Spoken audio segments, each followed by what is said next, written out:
Hopefully you can all see those slides. So as Fiona said, I'm Nina Vaswani. I'm the research lead here at CYCJ. So I hope you're all having a great conference, and thank you very much to the conference team for letting me have one of these lightning slots today to talk about socially just justice for young adults. And Ian, it was great to hear your input there, because I think there's a lot of synergies with what you were talking about in terms of what you're doing and what the young people, the young adults in our project said that they need. So that's really positive to hear, and it'd be good to catch up about that.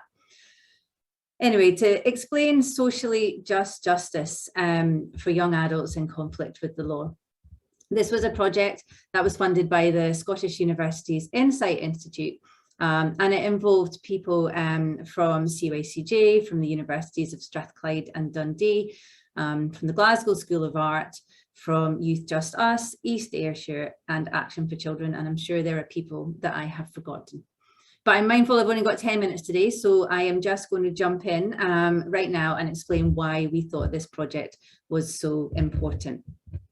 So why young adults? We heard lots yesterday about children and children's rights. But although children's rights might stop at 18, human rights do not. And we need to make sure that we have an approach for young adults that means that they can know and access their rights in the same way that we do for children. Fortunately, it is becoming better understood that young adulthood is a distinct stage of development. We know that brain development continues until age 25 or beyond. And when you add in significant social and economic changes, such as the cost of living crisis, the housing crisis, or even positives such as increased access to tertiary education, we find that the traditional markers of adulthood are becoming increasingly delayed. This has really important implications for justice. So young adults can find themselves caught in a liminal space where they don't receive the same entitlements that older adults receive. So younger adults are not entitled to the same amount of minimum wage as older adults, and they're also entitled to a lower level of benefits. But as I said, neither do they receive the additional protections that we offer to children, such as those provided by the UNCRC. And I'd say this was no more evident than when it comes to justice. So in the justice system, young adults are often treated exactly the same as young adults, yet they're still developing the physical, emotional and social maturity to assess risks, consider consequences, make decisions, or even just to fully understand and participate in justice processes.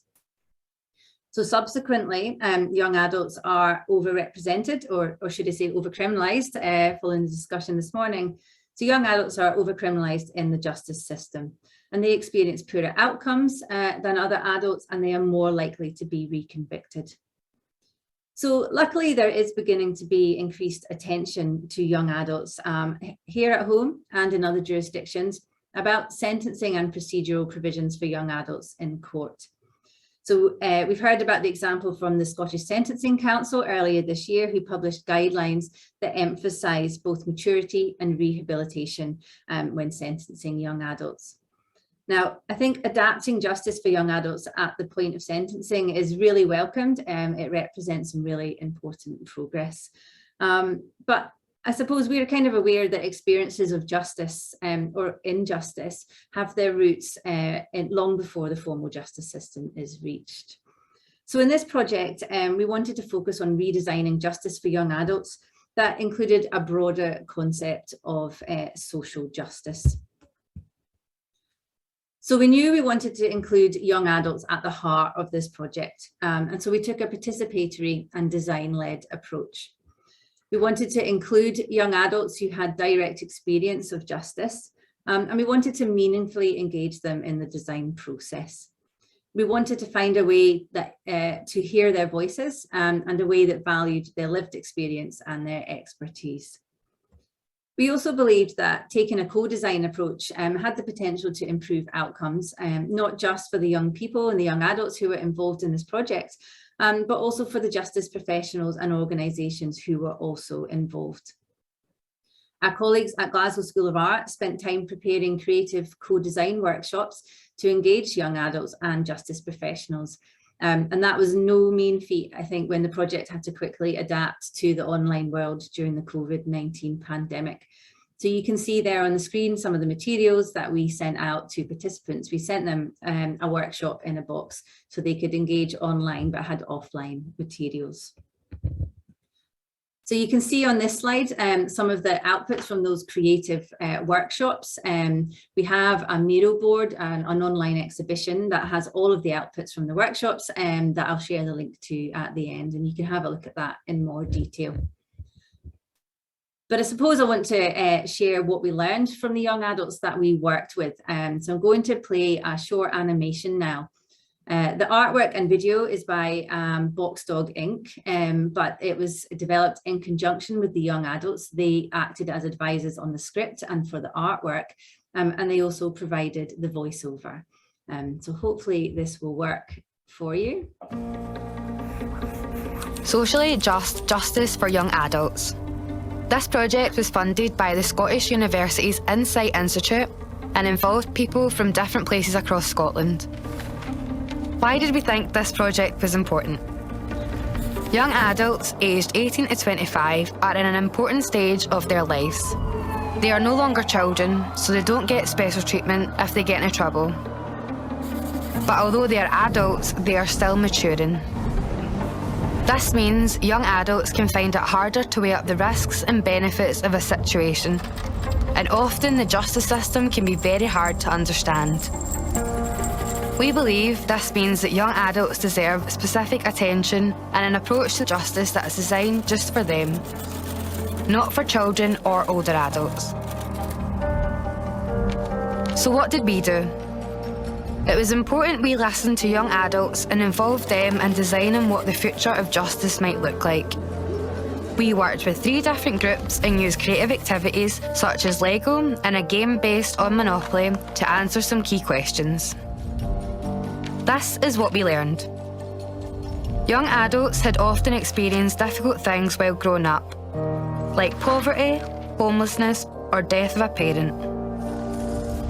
I only had my ma. I didn't have anything else in my life. Man, when my ma died and then I lost my childhood home, I stayed in it for fucking 17 years. Lost my ma, my house, on the streets.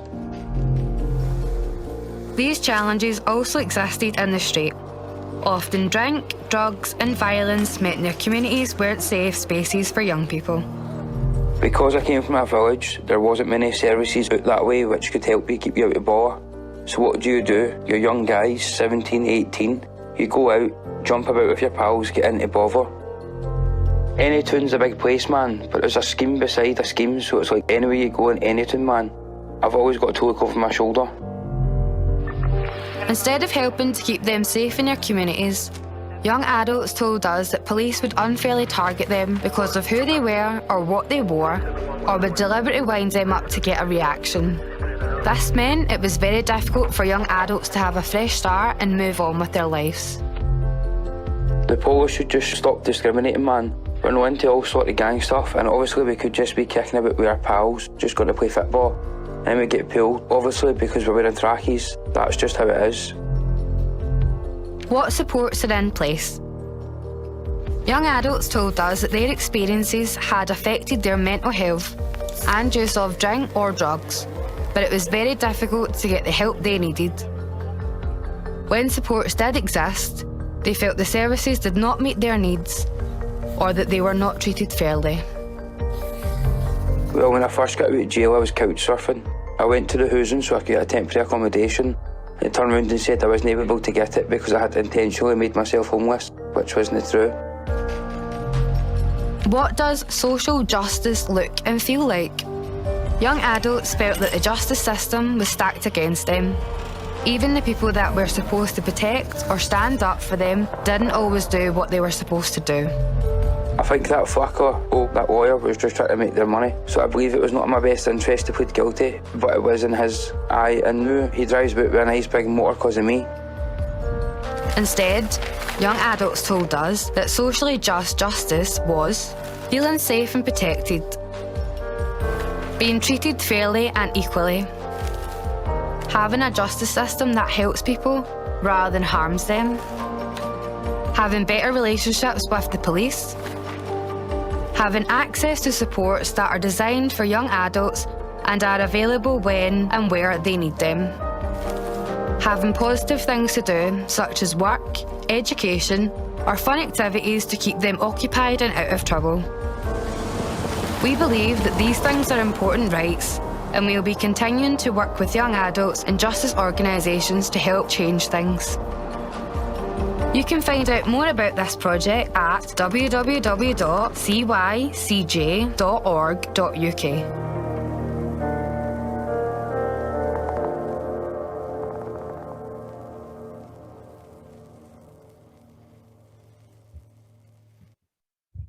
Okay, hopefully you all managed to see and hear that, and it is going to be published live on our YouTube channel later, so you'll get a chance to review that if you want. And apologies, I did mean to warn anyone about the swearing. We did want it to be authentic and have the voice of the young adults involved, so there was no editing involved in that. So I just want to explain a little bit about where we're going to go next with the project. So this project was only ever intended to be the starting point in a conversation, and hopefully the starting point in a movement of change. So we've been really lucky to get funding from the Royal Society of Edinburgh to take this project forward. So over the next 2 years, the project will unfold in two separate but interlinked stages. Firstly, we want to translate these findings into policy and practice change. So we're going to work closely with our colleagues and with young adults in East Ayrshire to co-create solutions to the problems and to the injustices identified by the young adults. We also plan to establish a multidisciplinary research network to reflect on these emerging findings. And we want to encourage a kind of sharing of different disciplinary perspectives to increase understanding and to generate ideas, as well as to explore methods for future research and practice involving young adults. So thank you very much for listening. If you want to hear more about the project or you want to get involved, then feel free to get in touch with myself. There's also some links there, as the animation said, there's some resources on our website. Also the Scottish Insight Institute website has got more information, and there's a link to our Miro board there where you can look at all the outputs from the project. Thank you very much.